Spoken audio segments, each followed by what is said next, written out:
Y ya estamos de regreso, queridos hermanos, para continuar con nuestra programación. El mundo de hoy está viviendo una época extraña. La humanidad ha comenzado a desviarse por completo de los principios divinos. Tal parece que lo que se busca es desaparecer a Dios y al cristianismo de la tierra. La Biblia nos dice que en los últimos días, cuando Cristo regrese por segunda vez, ¿habrá fe en la tierra? Sin duda, a través de lo que estamos viendo, las ideas de los llamados grandes hombres, filósofos, aquellos que tienen grandes cargos en el mundo y los grandes ricos y magnates que deberían ser los más agradecidos a Dios, han olvidado a Dios en su gran mayoría. Algunos de ellos todavía quedan como un remanente, pero la gran mayoría de aquellos que están controlando los hilos del mundo han comenzado a renunciar a Dios abierta y drásticamente. Y las cosas que hemos visto en estos últimos días y meses, sin duda que nos han extrañado.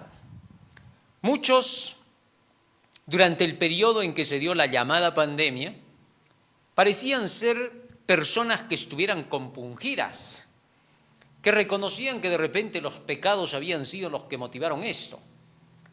Pero ahora nos damos cuenta de que no. Esta gente ha empeorado después de la llamada pandemia. ¿A quién me estoy refiriendo? Eso es lo que vamos a ver en un momento. Vamos a hacer una oración para entender el mensaje del día de hoy. Vamos a ponernos de rodillas.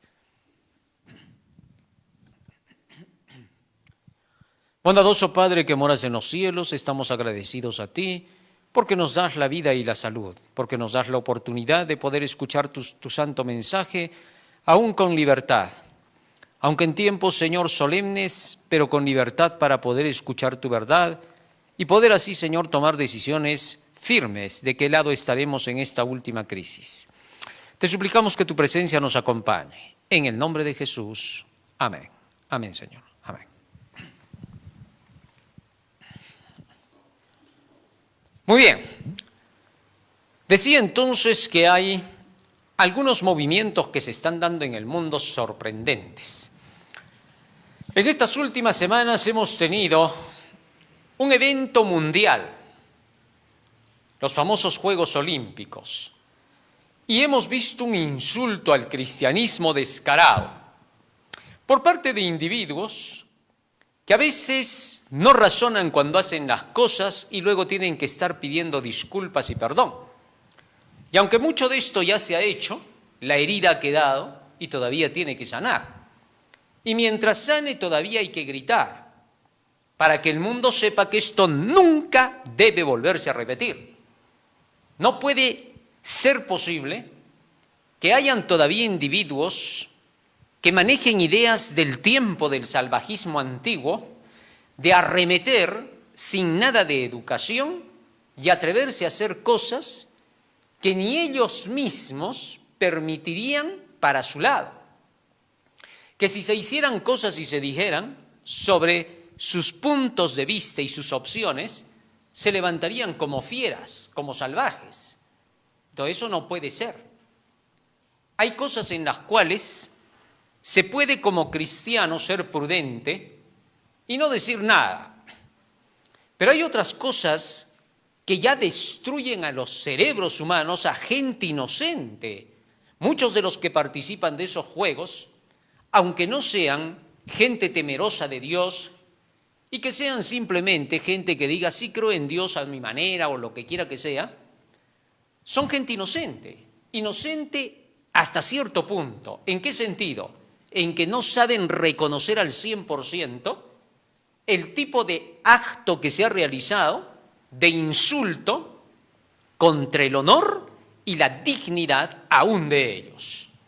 A pesar de que no sean, repito, gente que esté constantemente en la iglesia, pero que dicen ser creyentes de Dios. Ya es un ataque a su dignidad. Pero en ese tipo de inocencia por su propia culpa, obviamente por falta de conocimiento, pero que no es aceptable que se abuse así contra ellos, se quedan callados al ver todo ese tipo de actos que se han realizado y no dicen nada. Pero aquellos que conocen saben que Satanás es el que está detrás y que por esa misma razón se tiene que hacer frente a su ataque. El Hijo de Dios Jesucristo era un ser manso y humilde, pero no cobarde. Y cuando vio que se estaban haciendo cosas indebidas en la casa de su padre, tomó un látigo y entonces actuó y echó a los cambistas, a esos que eran ladrones, que solamente estaban buscando intereses económicos, y los botó del templo. Así purificó su templo. En los últimos días de la historia el Señor purificará su templo por última vez. Es decir, a nivel mundial purificará la tierra. Sacudirá con su mensaje y hará entender que es Dios y que se le respeta. Que no es simplemente si quiero creo en Dios o si no quiero creo en Dios. Son libres los que quieran, pero no se atrevan a ofender a Dios, porque ahí está el mal. ¿Y por qué se dice eso de parte del mundo cristiano? Te voy a decir por qué. Porque cuando se hace ese tipo de ofensa contra Dios, entonces los resultados de esa ofensa no se dejan esperar y Dios actuará, dejará al desamparo la tierra. Y si nosotros callamos frente a ese tipo de actos, nos hacemos cómplices.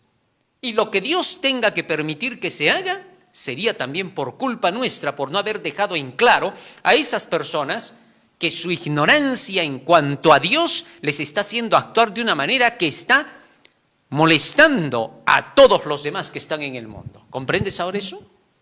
Entonces, el reclamo no es por un sentimiento religioso.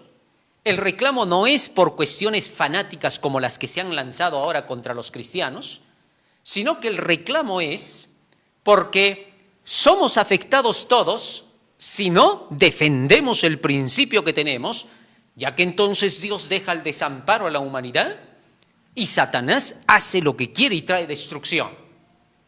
Es por esa razón que todos los llamados cristianos pueden ser mansos y humildes, pero nunca jamás traicioneros contra Dios. Lo que ha sucedido en esos juegos ha sido totalmente asqueroso ante los ojos de Dios.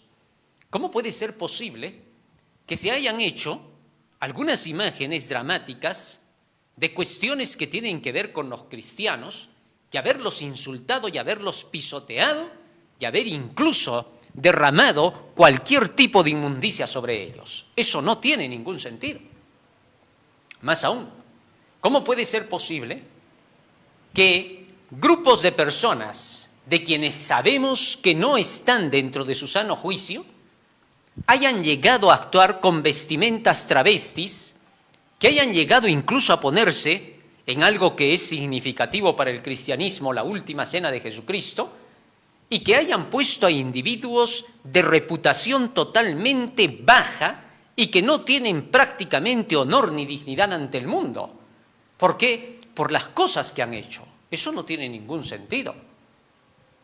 Es por eso que más bien este tipo de personas deberían agradecer a Dios, que Dios todavía es misericordioso y lleno de amor, que no ha actuado como corresponde, que está dejando para ver quiénes van a hablar en su nombre para reconocer quiénes le son fieles.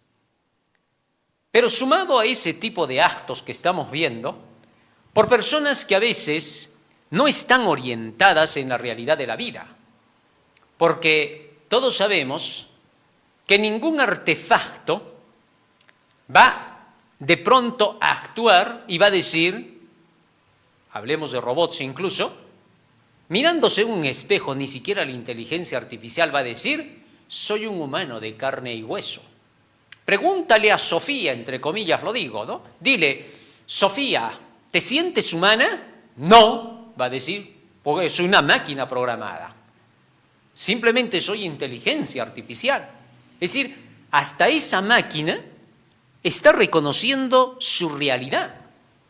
Nunca va a decir, soy un humano, que no te das cuenta, soy de carne y hueso y tengo sangre por dentro, ¿o qué pasó contigo? No va a responder así. Y no puede ser posible que un ser humano se mire al espejo y declare que es otra cosa de lo que se está viendo. Eso es un imposible. Y aunque se operara 100.000 veces, nunca cambiaría. ¿Por qué? Porque sigue siendo el individuo con todos los genes por dentro, con todo lo que determina que no es lo que se está declarando ser, no es lo que siente, sino la realidad.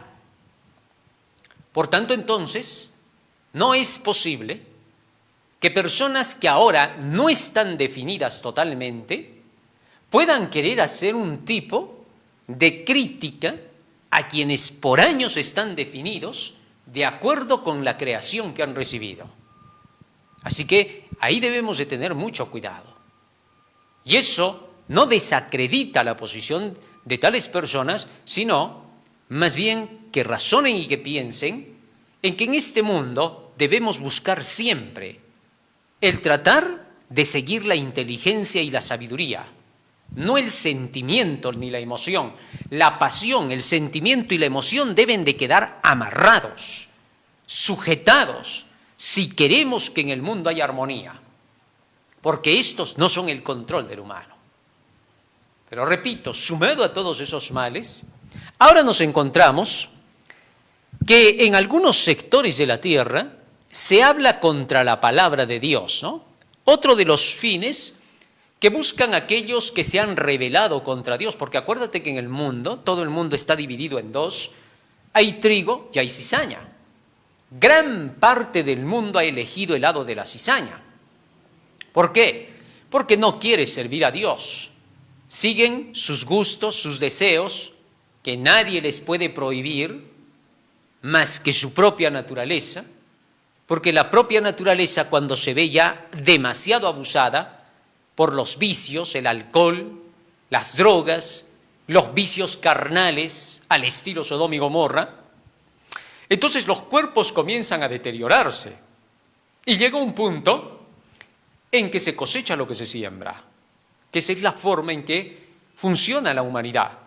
Y entonces tú no le prohíbes a nadie, pero pronto los resultados pasan factura. Y es cuando terminas diciendo, hasta aquí fue, no puedo continuar con esto. Entonces, así en el mundo se deja libertad a quienes quieren elegir su camino, pero eso no da lugar a que, como otros sí quieren elegir el camino correcto, se trate de desprestigiar la razón por la que han formado su personalidad, en este caso los cristianos. ¿A qué me refiero? A un ataque a la palabra de Dios, a la Biblia. En el libro de Isaías, capítulo 40, versículo 8, la palabra del Señor nos dice lo siguiente en relación con la razón de su existencia y el tiempo en que ésta valdrá. Sécase la hierba, marchítase la flor, mas la palabra del Dios nuestro permanece para siempre. La palabra del Señor va a permanecer por siempre, por los siglos de los siglos. Nunca va a terminar. La Biblia estará por todas las eternidades sin fin. ¿Por qué razón? Porque es el manual de guía de la vida. Y por lo tanto, siempre habrán personas que al estudiar ese libro descubrirán que es la guía exacta, perfecta de la vida y volverán a reimprimirla. Y volverán a reimprimirla y la seguirán imprimiendo porque no puede terminar. Es que siempre habrán seres humanos que van a nacer y que al estudiar la Biblia van a ver la consecuencia perfecta de sus enseñanzas. Increíblemente, en estos meses hemos escuchado otras noticias como las de Estados Unidos, ¿no? Donde se hace mención de que el Nuevo Testamento de la Biblia es un libro antisemita, que dice que ataca al sector judío. ¿Por qué? Bueno, según ellos, porque dicen que se habla en contra de los judíos al decir que estos se entregaron a Cristo a la cruz del Calvario y que ahora por eso el mundo los odia por haber sido los asesinos de Jesús. Fíjense lo que dice ahí la noticia. El Congreso de Estados Unidos apoya una resolución que declara antisemita el Nuevo Testamento. ¿Qué les parece? Ahora, eso no tiene ninguna razón de ser, es una inconsecuencia, obviamente. Te voy a decir por qué. Fíjate en esto. Cuando vamos al Antiguo Testamento, la palabra del Señor nos dice claramente que cada vez que llegaba el tiempo de hacer un holocausto o un sacrificio, tenía que ser el sacerdote el que degollara a la víctima o el pecador el que degollara a la víctima. Así era como se registró en Levítico capítulo 4. De manera que cuando la Biblia dice que el sumo sacerdote, el sacerdote o el judío pecador llevaban su ofrenda, ellos tenían que ser quienes la degollaran para obtener el perdón de sus pecados. ¿Qué significa eso? Que por razones obvias que está presentando el símbolo, los mismos dirigentes judíos debían ser, según esta profecía, los que degollaran al Cordero de Dios que quita el pecado del mundo.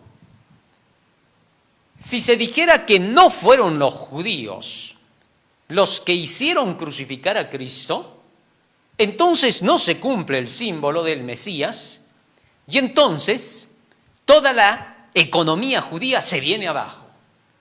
Porque todos ellos saben que el Mesías, que va a venir como el Cordero de Dios, según la profecía de Isaías 53, tendrá que ser maltratado por su propio pueblo, porque gracias a eso es que ellos obtendrán la justificación, la salvación. Así que decir que no fueron judíos los que crucificaron a Cristo, entonces están desconociendo todos sus símbolos y sus figuras. Y aunque no quisieran reconocer a Cristo como el Mesías, tendrían que entender que cuando llegue el Mesías tendrán que asesinarlo ellos, si así fuera. ¿Por qué? Porque eso es parte de su creencia, donde tienen que sacrificar ellos el cordero. Así que entonces, el que las profecías indiquen que el mismo pueblo tendrá que realizar este acto por sus pecados, indica que la Biblia en el Nuevo Testamento lo que está haciendo es confirmar que aquello que creyeron los judíos y que eran sus doctrinas se cumplió, en este caso, en Jesús de Nazaret. Y gracias a eso es que las creencias judías pueden ser hoy reconocidas a nivel mundial como palabra de Dios. Así que no tiene sentido que digan que son antisemitas. Antisemita sería aquel que diga lo contrario y que ataque a los judíos diciendo: ustedes no tenían por qué sacrificar al cordero, ustedes son gente que no es hija de Abraham. Eso es ser antisemita, negarlos. Así que quienes están diciendo esto, que el Nuevo Testamento es antisemita, míralo bien, ellos son antisemitas. Que no te engañen, que no te hagan juegos de palabras, que no te enreden, porque antisemitismo se va a desarrollar en contradecir, atacar a las ideas que tenían los judíos en relación a su Mesías. En las profecías está claro, el Mesías tendría que venir para dar su vida en rescate por muchos. Isaías capítulo 53, fíjate lo que dice allí en el versículo 9 hasta el 11. Hablando del Mesías, estamos hablando de los libros que existen en las escrituras judías. Y se dispuso con los impíos su sepultura, mas con los ricos fue en su muerte, aunque nunca hizo maldad ni hubo engaño en su boca. Con todo eso Jehová quiso quebrantarlo, sujetándole a padecimiento. Cuando haya puesto su vida en expiación por el pecado, verá linaje, vivirá por largos días y la voluntad de Jehová será en su mano prosperada. Verso 11. Veré el fruto de la aflicción de su alma y quedará satisfecho por su conocimiento, justificará mi siervo justo a muchos y llevará las iniquidades de ellos. ¿Qué te parece esos textos bíblicos? Ahora, todos estos escritos, recuerda que son de las creencias del libro sagrado judío. Así que ellos no pueden negar los judíos sinceros, piadosos, que el Mesías, cuando tuviera que venir, tendría que pasar por estas dificultades y que su propio pueblo tendría que ser el que hiciera esto para la expiación de sus pecados. No era que Dios quería que sean asesinos. Lo que pasa es que sus pecados los llevaron a volverse en seres casi irracionales y conducidos por el diablo para tener que realizar este acto. Pero en ese mismo acto Cristo dijo: a la verdad el Hijo del Hombre va como está escrito de él, es decir, tiene que perecer. Más hay de aquel por el cual es entregado, es decir, más hay de aquellos por los cuales por sus pecados tenga que ser castigado él. Hay rebeldes que llevaron a Jesucristo hasta la cruz, que nunca se arrepintieron y que ya tienen su pago. Pero se cumplió la profecía de que dentro de su nación, aquellos que eran los que rechazaron al Mesías serían los que lo crucificarían, es decir, los que matarían al Cordero. Y así fue. De tal manera que entonces, estos libros, como Isaías, existen desde el pasado. Vienen dentro de las creencias judías. No es un invento del cristianismo. No son libros que los cristianos recién han compilado y han convertido en Biblia. Entendamos bien eso. Las Santas Escrituras vienen desde la antigüedad. Desde los días de Moisés, Dios había ordenado a Moisés que se hiciera el Pentateuco, que escribiera estos 5 libros, llamados la Torá, donde están escritos el Génesis, Éxodo, Levítico, Números y Deuteronomio.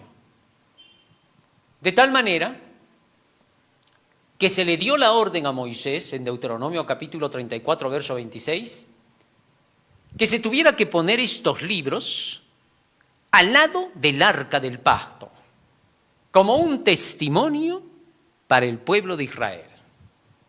Así Moisés escribió estos 5 libros y los mandó poner al lado del arca del pacto. Y así se conoció la primera Biblia, porque la palabra Biblia significa conjunto de libros.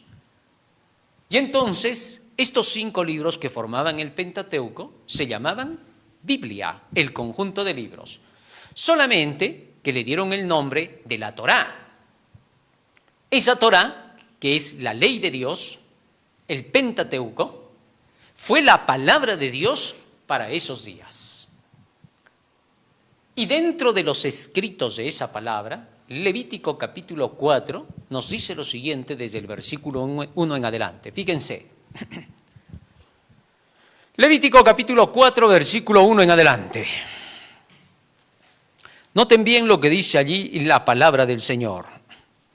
Habló Jehová a Moisés diciendo, verso 2, habla a los hijos de Israel y diles, cuando alguna persona pecare por yerro en alguno de los mandamientos de Jehová, sobre cosas que no se han de hacer, e hiciere alguna de ellas, si el sacerdote ungido pecare según el pecado del pueblo, ofrecerá a Jehová por su pecado que habrá cometido un becerro sin defecto para la expiación. Verso 4. Traerá el becerro a la puerta del tabernáculo de reunión delante de Jehová y pondrá su mano sobre la cabeza del becerro y lo degollará delante de Jehová. ¿Quién? El penitente tenía que hacer su trabajo, porque el penitente era el culpable de que muere el animalito. El sacerdote, el sumo sacerdote, hacían su trabajo en el día de la expiación y ellos también degollaban al animalito. Así que tanto el pueblo como los dirigentes tenían el trabajo por sus pecados de degollar al animalito.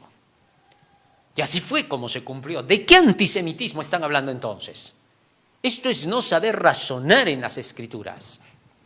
Más aún, fíjate, ¿cómo puede ser posible que hasta hayan movimientos ahora que digan que el patriarcado ha enseñado el machismo? Cuando tú vas a la Biblia, eso es mentira. No sabemos de qué Biblia habrán sacado eso. Movimientos totalmente erráticos. ¿Por qué? La Biblia te menciona el tiempo del patriarcado y al contrario de que haya habido machismo, más bien ves un feminismo exceso. ¿Por qué? Te voy a decir por qué. Y te voy a explicar qué cosa es patriarcado para que nunca te engañen. En principio se ve que Adán cayó por Eva. Su exceso amor por Eva. O sea, esto era más feminismo, porque el hombre hasta hizo lo que la mujer le dijo. Le dio a comer y le dijo, come. A pesar de que Adán sabía que Eva había pecado y había desobedecido a Dios y ya la vio cambiada. Y aún así aceptó lo que le pidió. ¿Por qué? Mucha pena por la mujer. Muy pegado a su esposa. Seguimos avanzando y nos encontramos a un Abraham. ¿Por qué se dio a Abraham? Ese hombre de fe poderoso que hasta llevó a su hijo al monte para sacrificarlo. Increíblemente, cuando la esposa le dice, ¿sabes qué? Mira, soy estéril, no me das hijos. Entonces Abraham se quedó mirando y dijo, Pepe, yo no soy Dios pues para dártelos. Quiero un hijo. De repente pues no es contigo, ni conmigo.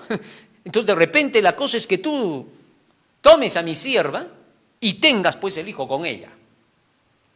Tanto sería lo que pidió Sara, que Abraham, el hombre de fe, sabiendo que iba a ser un acto de adulterio, el asunto iba a ser candente porque después iba a venir el resultado, porque el adulterio obviamente iba a traer odio de la otra rival. Y eso pasó. Agar se levantó contra Sara, la trataba de humillar porque quería pues tomar el puesto de esposa, de mujer, por haberle dado un hijo a Abraham. Y tuvo que ser expulsada de la casa. Pero fíjate en esto, ¿no? Abraham cedió a su mujer Sara. Sansón cedió a Dalila. David cedió a Betsabé. Herodes cedió a Herodías. Acab cedió a Jezabel. ¿Dónde está el patriarcado que dicen? El machismo que dicen. ¿Dónde está? Así que eso es una mala comprensión de la Biblia. Eso es pura mentira. Más aún ahora. Fíjate en esto. Una vez que la Torá queda compilada como la ley de Moisés y queda al lado del arca del pacto al pasar los años, hubieron muchos que comenzaron a juntar todos los escritos de los profetas para tener todo esto compilado. Pero no fue sino hasta los tiempos de Ptolomeo II en Grecia, donde se contrataron a casi 70 sabios para que éstos pudieran compilar todos los escritos de la Torá y las profecías de los profetas. Y entonces se formó la llamada Septuaginta, la versión de los 70, conocida así. Esta Septuaginta compilaba todos los libros de los profetas más la Torá. ¿Comprendido?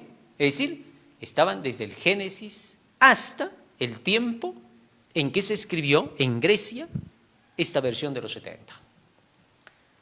Esta Septuaginta incluso llegó a incluir los llamados libros apócrifos. Tal es así que esa Septuaginta llegó hasta los días de Jesucristo. En los libros de Primera de Macabeos y Segunda de Macabeos, que eran apócrifos, se hablaba acerca de que Antíoco era el que cumplía con la abominación del asolamiento. De allí las ideas de Flavio Josefo defendiendo el mismo pensamiento. Sin embargo, encontramos que Jesús declara que lo que se decía en relación con Antíoco y la abominación desoladora estaba mal puesto, que no era lo correcto en el libro de San Marcos capítulo 14, donde el Señor dice, cuando veáis la abominación del asolamiento puesta donde no debe estar. ¿Por qué? Con eso estaba Jesús diciendo, esos libros de Primera de Macabeos y Segunda de Macabeos están mal. Ellos han puesto la abominación desoladora donde no debe estar. Pero bien, sea lo que sea. El asunto es que la Septuaginta compilaba a esos 5 libros más. o más de 5 libros.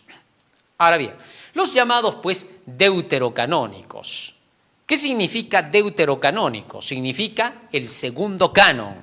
Es decir, aparte del canon bíblico, que debe de ser el correcto, este es un segundo canon que incluye a esos apócrifos. Apócrifo significa no creíble, falso. ¿Ah? Y se le da el nombre de deuterocanónico porque se dice es otro canon, no tiene nada que ver con el canon original. Ahora, a los demás libros se les llama los protocanónicos, que son los reconocidos como del canon, es decir, el primer canon, protocanónico. ¿Correcto? Muy bien. Estos libros protocanónicos fueron más adelante aceptados por la Biblia judía. Los judíos, después del año 70, de la destrucción de Jerusalén, compilaron otra vez todo ese manual de libros del Antiguo Testamento, al que se le conocía como la Torá, y que incluía todos los demás libros, pero que a todos se le decía Torá, otros le decían la Septuaginta y otros le decían la Biblia, es decir, conjunto de libros. Nada más. Muy bien. Pero, después del 70, este grupo de sabios comenzaron otra vez a compilar toda la Biblia y le llamaron el Tanaj. El Tanaj compila 39 libros, al igual que los cristianos los reconocen. ¿Correcto? Y estos libros son los que ahora los cristianos también manejan al estilo del Tanaj. De tal manera que todo ese Antiguo Testamento, que incluye a los libros desde el Génesis hasta Malaquías, están consignados en el Tanaj, al cual los judíos creyentes del Tanaj declaran que es la Biblia original y que así es como se la tiene que reconocer y no como la Septuaginta. ¿Dónde están los libros apócrifos? ¿Comprendes? Muy bien. Hasta aquí, ¿qué significa eso para nosotros? Significa que la Biblia se ha mantenido intacta, tal como decía Isaías 48, sin que nadie la pudiera mover. Cuando los apóstoles leyeron las antiguas escrituras, nunca vemos que ellos citaron a esos libros apócrifos. No tenemos una sola cita en el Nuevo Testamento relacionada con esos libros apócrifos, y por esa misma razón el mismo Martín Lutero desconoció a los libros deuterocanónicos.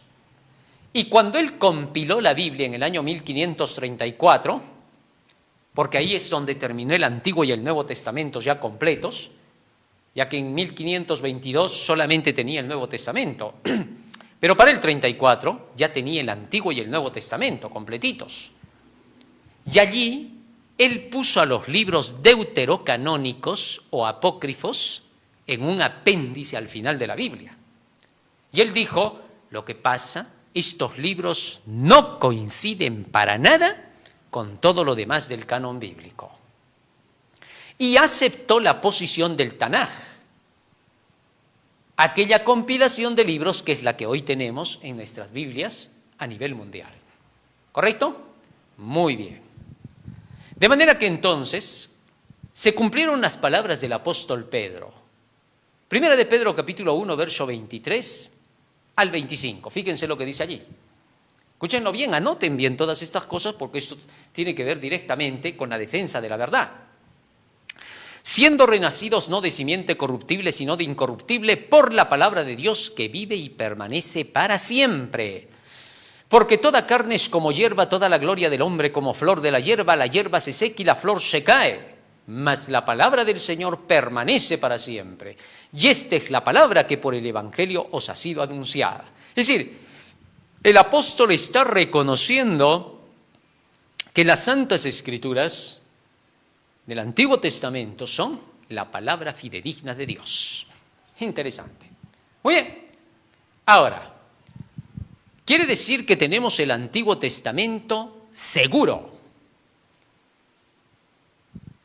Dámaso, Papa de la Iglesia Católica, mandó recopilar el mismo Antiguo Testamento para poder tener un ejemplar de la Biblia. Un hombre, aparte de él, a quien él llamó para que hiciera este trabajo, juntó y compiló todo lo que encontró, y esa era la Septuaginta.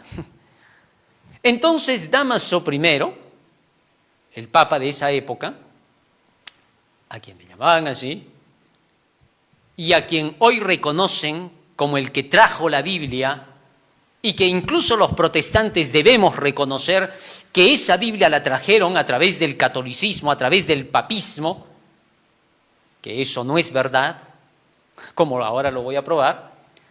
Resulta que Dámaso hizo compilar la Septuaginta, y por eso estaban incluidos los libros apócrifos en la compilación que hizo Dámaso, ¿correcto? Y esa compilación es la que maneja la Iglesia Católica hasta el día de hoy, defendiendo a esos libros que son deuterocanónicos, es decir, que son del segundo canon, que no son parte del canon original.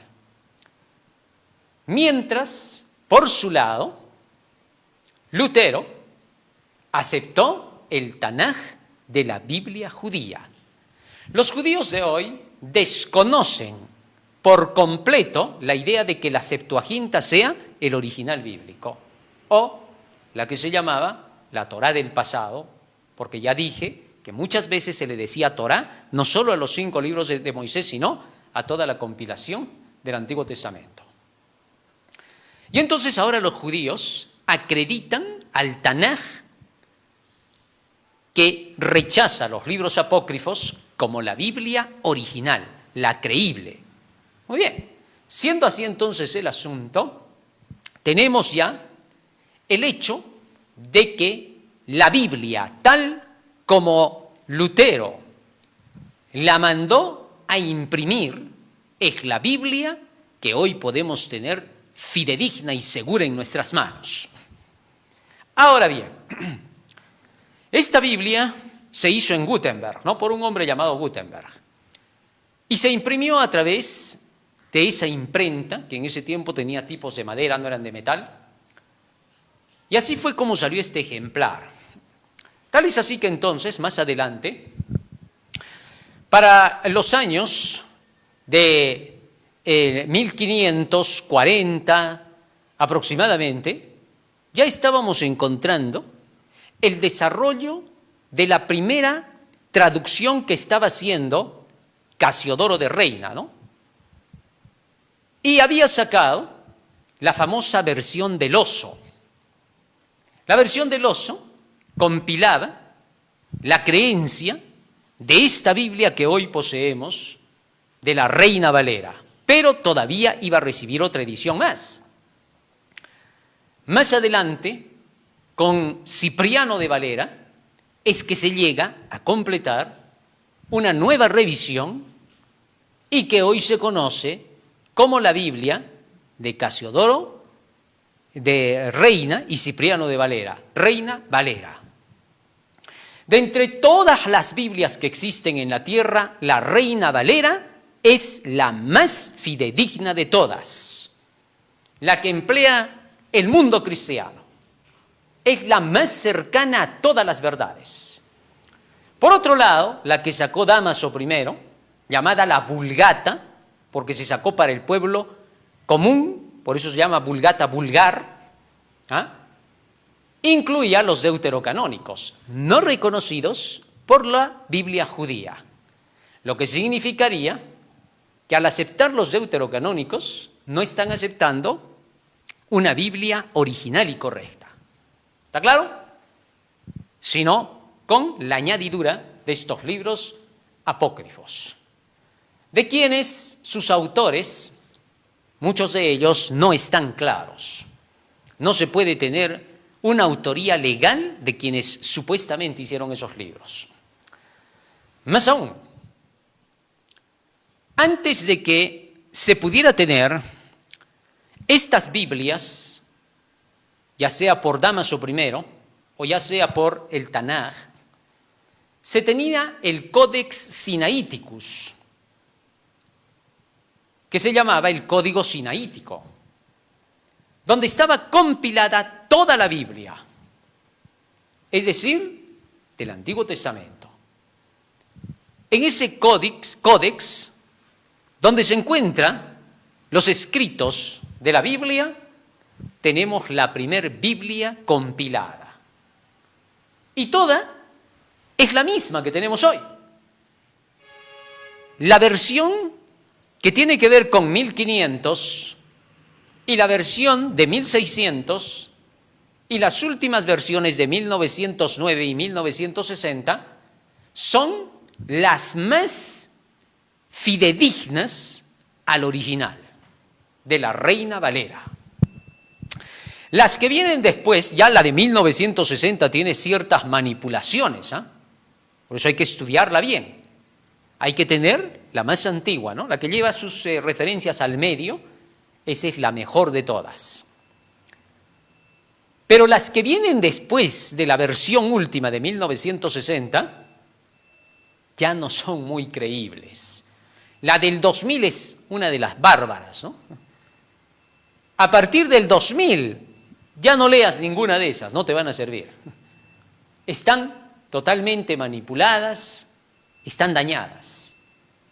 Hasta 1960 son las más cercanas a lo correcto de la verdad. Elena de White, en su libro La historia de la redención, increíblemente se había anticipado a hechos como estos. Ella dijo, en el futuro se procurará hacer Biblias que tengan un lenguaje que sea más sencillo de entender. Y sí, se logrará hasta cierta medida ponerle un lenguaje más común. Pero eso malogrará el diseño de la Biblia, ya que se cambiarán palabras para facilitar la comprensión de estas y ya no van a coincidir un texto con otro texto, lo que dificultará la comprensión bíblica. Y aún así, dice ella, con esas Biblias la verdad no se apagará, porque lo que no se diga en un texto, otro texto lo dirá. Así que lo más seguro es conseguir las versiones de 1909 y 1960 de Reina Valera. Así que ya sabes. Muy bien, pero ahora no me quedo ahí. Fíjate cómo la palabra de Dios ha venido existiendo a través de todos los tiempos y no ha podido ser quitada. Tenemos la palabra de Dios la más segura. Segunda de Pedro capítulo 1, versículo 19. Desde el 17 vamos a leer para que Pedro nos explique qué cosa quiere decir hasta el versículo 21. Fíjate lo que dice, ¿no? Pues cuando él recibió de Dios Padre honra y gloria a Jesús, le fue enviada desde la magnífica gloria una voz que decía, este es mi Hijo amado en el cual tengo complacencia. Y nosotros oímos esta voz enviada del cielo, cuando estábamos con él en el monte santo, es decir, en el monte de la transfiguración. Tenemos también la palabra profética más seguro que haber visto la gloria de Cristo en el monte de la transfiguración, dice Pedro, que es la palabra de Dios. Interesante. Ahora, no está con eso rebajando el hecho de que Jesús se haya transfigurado y no sea importante cuando aparecieron Moisés y Elías. No, sino que Pedro decía, nosotros hemos visto la gloria, claro, ellos. Pero nosotros, dice, para nosotros, para los que no hemos visto el monte donde se transfiguró Jesús, para nosotros tenemos la palabra profética más segura. Ahora es más seguro para nosotros, ¿por qué? Por el hecho de que la tenemos con nosotros. Y por eso la Biblia ahora se hace para nosotros la fuente segura. Y sigue diciendo, a la cual hacéis bien en estar atentos, como una antorcha que alumbra en lugar oscuro, hasta que el día esclarezca y el lucero de la mañana salga en vuestros corazones. Es decir, Pedro nos está haciendo reconocer que la Biblia, tal cual la escribió él, la conoció él, y estamos hablando, repito, de la Biblia que se manejaba en su tiempo, donde estaba todo el Antiguo Testamento, donde estaba compilada toda la verdad que nunca se había perdido. Y aunque era la Septuaginta, ya dije que todos los libros que no son los apócrifos están dentro de lo correcto. Los apócrifos son los que fueron añadidos. Y que por eso en el Tanaj se quitaron esos y quedaron los antiguos. Nada se cambió de lo que decía la Septuaginta en relación con los libros que eran del canon bíblico. Lo único que se hizo fue excluir a los libros que no son parte del canon bíblico. Entiendas eso. El apóstol Pedro declaró de esas escrituras que eran las más seguras para confiar en la palabra profética. Lo que significa que la palabra de Dios que manejaron los apóstoles y que ha llegado hasta nosotros es una palabra segura, firme. Gracias a Dios, ya no se puede decir, como algunos han querido hacer creer, ¿no?, que el Vaticano es el que tenía las Biblias originales y que de ahí es que salen y que cómo saben que no la manipularon ahí. Mentira, señor. El Vaticano manejó la Septuaginta, mientras que los cristianos se apegan a lo que dice el Tanaj, es decir, la Biblia que permaneció de la Biblia judía y que ahora es manejada por el Antiguo Testamento de los cristianos. Bien, así entonces la palabra de Dios no cambiará, permanecerá firme hasta el día final. Cuando Cristo venga, la palabra de Dios, de la cual dijo que permanecería para siempre, seguirá siendo la misma palabra de Dios de siempre. Y es más, este libro será el libro de estudio por toda la eternidad. Así que podemos confiar plenamente en lo que dicen las Escrituras. ¿Creeremos entonces a lo que se ha dicho en el Congreso americano en un intento de querer desacreditar el Nuevo Testamento, deshacer las enseñanzas de los apóstoles como antisemitas? Jamás. El Nuevo Testamento terminó de ser compilado en el siglo IV. Y todos los libros que se aceptaron del Nuevo Testamento son los que existen hasta hoy. Por un tiempo, quisieron hacer pensar que ciertos libros del Nuevo Testamento no debían de ser aceptados. Por un tiempo, algunos no los aceptaron, como el libro de Santiago, como el libro de Hebreos, el Apocalipsis, Primera de Juan, Segunda y Tercera de Juan, los quisieron desacreditar.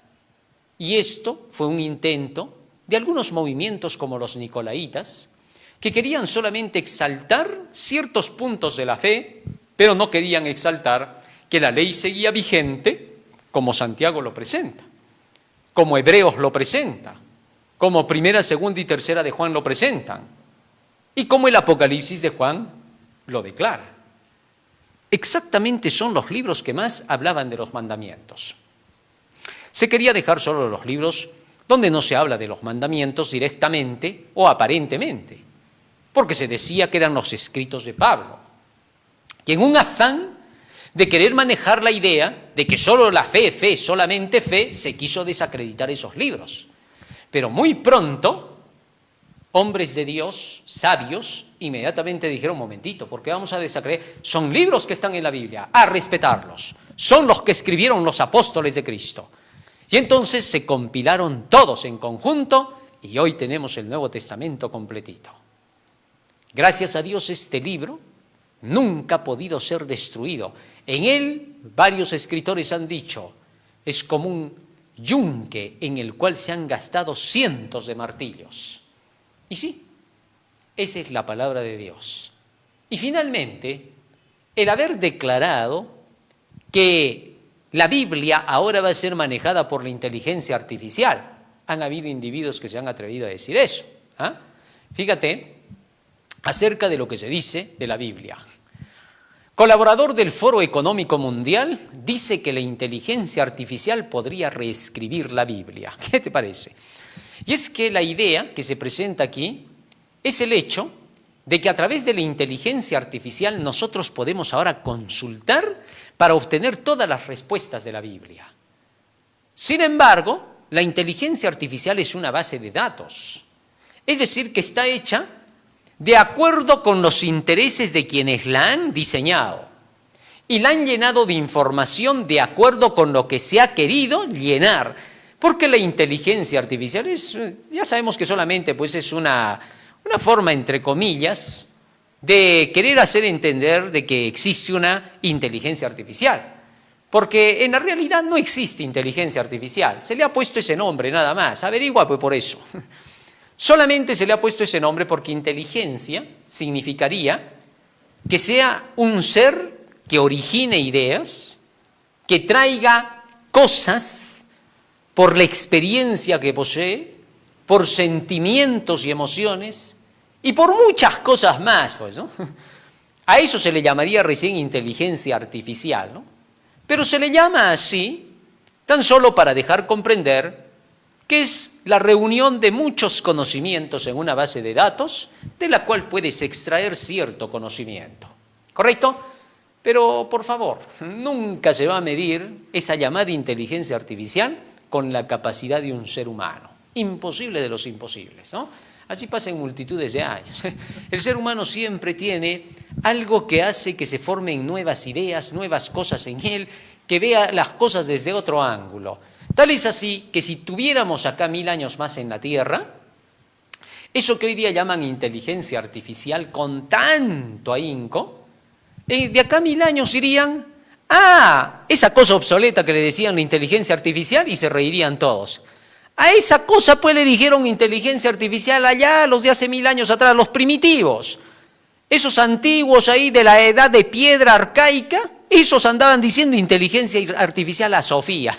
Ahora ya sabemos que Sofía es una muñeca menos que la Barbie. Eso es lo que va a decirse de acá a 1000 años. Y ni siquiera a 1000, a 100 años.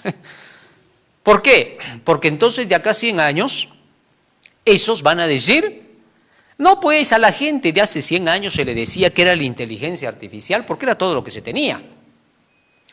Pero ahora han pasado los años, 100 años, y ahora ya tenemos algo mejor que lo de esa época, porque van a tenerlo, si es que hubiera, ¿no?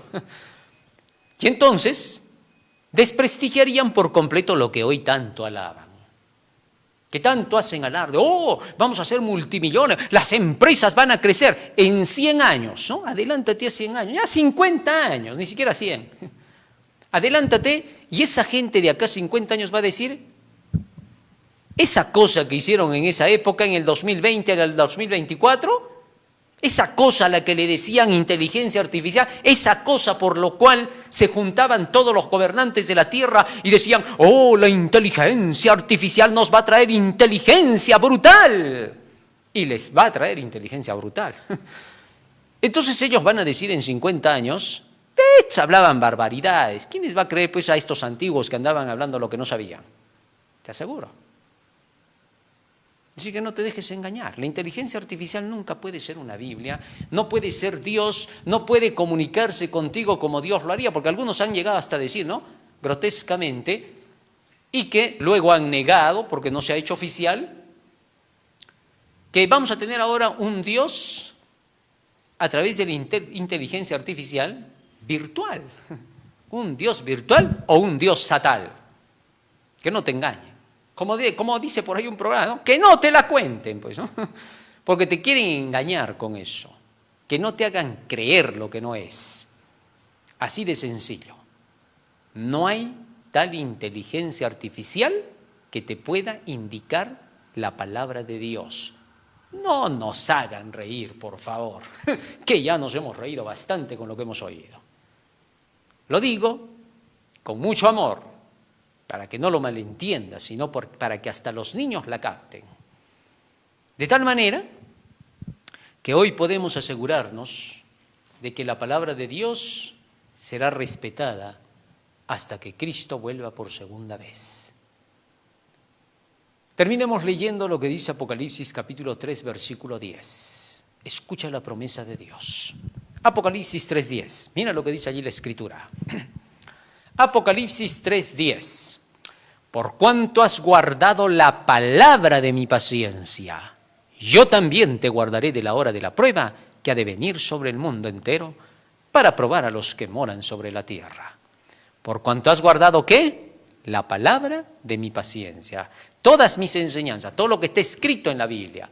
Por eso yo también te guardaré en la hora de las mentiras, los engaños y los enredos que vendrán sobre esta tierra y que traerán destrucción. Te libraré en el tiempo de la angustia. Con plena, ni siquiera te temas de que no. Vas a ser librado. Esa palabra te va a librar. Solo sigue la palabra. Ahora es el tiempo de creer en este libro, la palabra de Dios. Solo cree. Y al que cree todo le es posible. Acepta la palabra de Dios como es y todo estará bien. Vamos a ponernos de rodillas. Vamos a pedirle a Jesús que nos ayude a atesorar este conocimiento en la mente y en el corazón.